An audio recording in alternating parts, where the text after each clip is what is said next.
منشا کو خود پہ اتنا غرور ہے کہ زارا کو آتے جاتے ہی چڑھانا شروع کر دیا ہے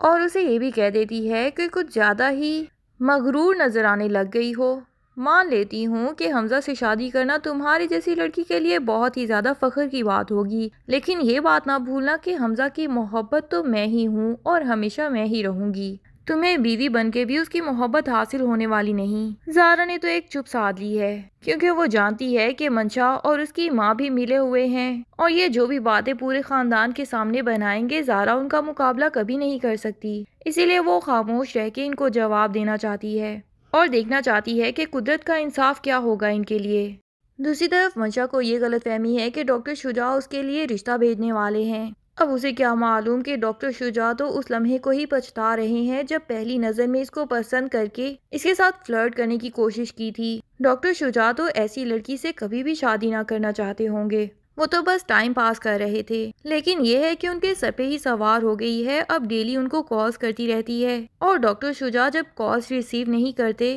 تو ان کے گھر ہی پہنچ جاتی ہے۔ ادھر ڈاکٹر شجاع ملک سے باہر بھاگنے کا ہی پلان کر کے بیٹھے ہوتے ہیں اور اپنا سامان پیک کر رہے ہوتے ہیں کہ اس کنٹری سے چلا جاؤں گا کچھ عرصے کے لیے تو اس لڑکی کو خود ہی سمجھ آ جائے گا کہ میں اس میں انٹرسٹڈ نہیں، ورنہ اتنی دفعہ اس کو صاف بھی بتا چکا ہوں کہ میں اس سے شادی کرنا نہیں چاہتا، پر عجیب پیچھے پڑ چکی ہے۔ جب منشا ڈاکٹر شجاع کے گھر پہ پہنچتی ہے تو پھر سے وہی پوچھتی ہے کہ میں نے تو آپ سے کہا تھا کہ آپ آج اپنے دادا جی کو ہمارے گھر لے آئیے گا اور رشتہ بھیجیے گا، تو پھر آپ صبح سے میری کالز ہی کیوں نہیں ریسیو کر رہے؟ ڈاکٹر شجاع کہہ دیتے ہیں کہ میں کوشش کر رہا ہوں نا، میرے پیرنٹس تو موجود نہیں ہیں ورنہ تو میں کب کا رشتہ بھیج دیتا، اب دادا جی سے ہی بات کرنی ہے اور دادا جی میری ایک کزن کے ساتھ میری شادی کروانا چاہتے ہیں، میں انہیں کس منہ سے بتاؤں کہ میں اپنی کزن سے شادی کرنا نہیں چاہتا بلکہ کسی اور لڑکی کے ساتھ شادی کرنا چاہتا ہوں۔ منشا تو آپے سے باہر ہو جاتی ہے اور کہتی ہے کہ کوشش کوشش کوشش، یہ ورڈ سن سن کے میں تنگ آ چکی ہوں، اگر آپ شادی کرنا چاہتے ہوتے تو کب کا رشتہ بھیج دیتے۔ اب اس پاگل لڑکی کو کیا پتا کہ ڈاکٹر واقعی ہی اسے شادی کرنا نہیں چاہتا، کس لینگویج میں اس کو سمجھائے، وہ تو صرف منشا کا دل رکھنے کے لیے بلا وجہ یہ ٹال مٹول کے ڈرامے کر رہا ہے کہ شاید اسے خود ہی سمجھ آ جائے، ورنہ جب بھی وہ صاف انکار کرتا ہے تو یہ مزید پاگل پن کے ڈرامے کرتی ہے اور ایموشنلی بلیک میلنگ شروع کر دیتی ہے۔ بالآخر ڈاکٹر شجاع بھی تنگ آ کے اسے بتا ہی دیتے ہیں کہ میں تم سے شادی کرنے میں انٹرسٹڈ نہیں ہوں، تم ایک سائیکو لڑکی ہو اور تمہاری جیسی سائیکو لڑکی کے ساتھ شادی تو دور، میں 2 سیکنڈ بھی اپنے گھر میں رہنا نہیں چاہتا، اس لیے تم فوراً سے پہلے یہاں سے دفع ہو جاؤ۔ منشا کا تو منہ کھلا کا کھلا رہ جاتا ہے اور وہ آگے سے چلا چلا کے کہنا شروع کر دیتی ہے کہ ہاں میں پاگل ہو چکی ہوں کیونکہ آپ نے مجھے پاگل کیا ہے، اپنی محبت کے جال میں پھنسا کے میرے خواب پورے کر کے مجھے یہ شو کروایا کہ مجھے اپنی محبت مل سکتی ہے، لیکن اس کے بعد آپ پیچھے ہٹ رہے ہیں، اور ساتھ ہی یہ بھی کہہ دیتی ہے کہ جب میں مر جاؤں گی تب آپ کو یقین آ جائے گا کہ میں آپ سے سچی محبت کرتی تھی۔ ڈاکٹر شجاع کو اس کے مرنے یا جینے سے کیا پرواہ، وہ کہہ دیتے ہیں کہ مر ہی جاؤ تو بہت اچھا ہوگا۔ اتنے میں ہی منشا وہاں پہ پڑی ہوئی ایک چھری اٹھاتی ہے اور اپنی نبض کاٹنے ہی والی ہوتی ہے، لیکن ڈاکٹر شجاع اسے پھر سے روک لیتے ہیں کیونکہ وہ ایسا کوئی ہنگامہ اپنے فلیٹ پہ تو بالکل نہیں چاہتے، وہ تو اپنی کزن سے شادی کر کے سکون کی زندگی گزارنا چاہتے ہیں۔ کہاں ان کی کزن اتنی زیادہ انڈرسٹینڈنگ، ڈاکٹر شجاع کی ہر برائی برداشت کرنے والی، اور کہاں یہ اتنی ایموشنل لڑکی جو کہ زبردستی گلے بھی پڑتی ہے اور اس کے بعد بھی دھمکاتی رہتی ہے،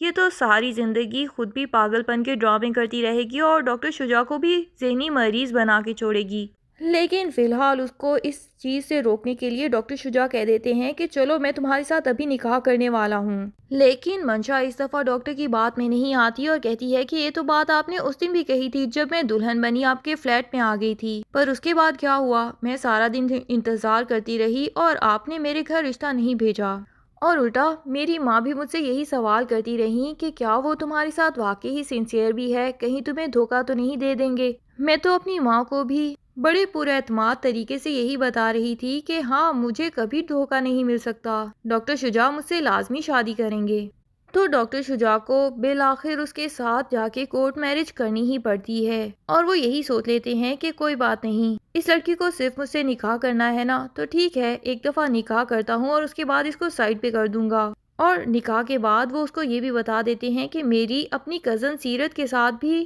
شادی پہلے سے ہو چکی ہے اور میں اسے کسی قیمت پر نہیں چھوڑوں گا۔ ساتھ ہی وہ منشا کو یہ بھی بتا دیتے ہیں کہ یہ گھر اور یہ کاروبار بھی میرا اپنا نہیں بلکہ میرے دادا جی کا ہے۔ میں بالکل ویسا امیر نہیں جیسا تم نے مجھے سمجھا تھا۔ پتہ نہیں کس لالچ میں آ کے تم نے مجھ سے شادی کی تھی، لیکن اب تمہیں اپنی اس لالچ کی سزا پوری زندگی بھگتنی پڑے گی۔ اور منشا جو کہ سوچ رہی تھی کہ ڈاکٹر شجاع سے شادی کر کے اس کے خواب پورے ہو جائیں گے، اب جا کے اسے پتہ چلے گا کہ جو کچھ اس نے زہرا کے ساتھ کیا، زہرا کی بد دعا اسے واقعی ہی لگ گئی۔ زہرا تو حمزہ کے ساتھ شادی کرنا بھی نہیں چاہتی تھی۔ وہ پہلے سے جانتی تھی کہ حمزہ منشا کی محبت میں گرفتار ہے اور نہ ہی حمزہ کی ماں زہرا کو پسند کرتی تھی۔ تو پھر زہرا آخر اپنے پاؤں پہ یہ کلہاڑی کیوں مارے گی؟ لیکن صرف اور صرف باپ کی تربیت کا خیال کر کے وہ چپ کر کے دلہن بن کے بیٹھ جاتی ہے اور اپنے ساتھ جو کچھ ہونے دیتی ہے کہ قسمت کا لکھا سمجھ کے جو ہوگا دیکھا جائے گا۔ حالانکہ زہرا کو بہت زیادہ افسوس ہوتا ہے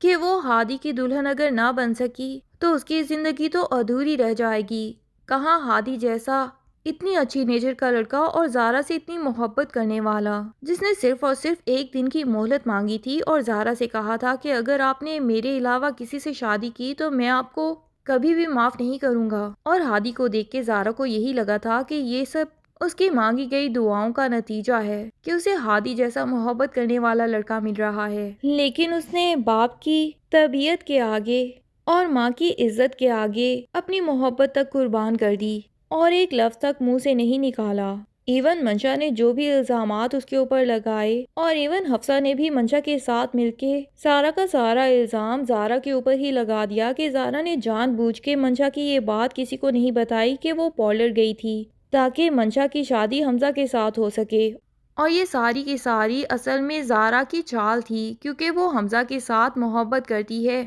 لیکن یہ سب سننے کے بعد سے حمزہ کو بھی شدید غصہ آتا ہے اور اس کی ماں بھی اسی غصے میں ہوتی ہے کہ جس لڑکی سے میں ہمیشہ سے نفرت کرتی آئی تھی، حیدر بھائی نے چالاکی کے ساتھ اسی لڑکی کے ساتھ میرے بیٹے کا نکاح بھی کروا دیا۔ وہ حمزہ سے کہتی ہیں کہ تمہارے ساتھ دھوکہ ہوا ہے، لیکن حمزہ بھی ماں سے کہہ دیتا ہے کہ جو حرکت انہوں نے ہمارے ساتھ کی ہے میں اس کا بدلہ لوں گا، اور یہ بدلہ یقیناً ان کے لیے اس حرکت سے بھی زیادہ بھیانک ہوگا۔ زہرا کو تو میں ڈیورس نہیں دوں گا، لیکن میں دوسری شادی کر لوں گا اور زہرا کو کبھی بھی اس گھر میں بھی لے کے نہیں آؤں گا۔ تبھی جا کے اس کو سمجھ آئے گی کہ اس نے جو مجھ سے چالاکی سے شادی کر لی ہے، اس کے باوجود بھی وہ مجھے کبھی حاصل نہیں کر سکتی۔ اب حمزہ کیا جانے کہ زہرا تو اس سے محبت تک نہیں کرتی بلکہ وہ تو کسی اور سے محبت کرتی ہے۔ ادھر زہرا کو بھی اس بات کا بھی افسوس ہوتا ہے کہ حمزہ تو ایک واحد انسان تھا جو اس گھر میں اس کی سائیڈ لیتا تھا اور اس کے لیے ایک اچھا دوست تھا۔ اب وہ اچھا دوست بھی اس کی زندگی میں نہیں رہا۔ منشا کے الزامات کے بعد تو حمزہ الٹا زہرا سے شدید نفرت کرنا شروع کر دی ہے۔ اب کیا یہ ساری غلط فہمیاں کبھی دور ہو پائیں گی اور زہرا اور ہادی کبھی مل پائیں گے؟ یہ سب جاننے کے لیے ڈرامے کی نیکسٹ ایپیسوڈ کا انتظار کیجیے۔ تب تک کے لیے اللہ حافظ۔ ویڈیو پسند آئے تو لائک اینڈ کمنٹ ضرور کر دیں اور چینل کو سبسکرائب کرنا نہ بھولیے۔ Thank you.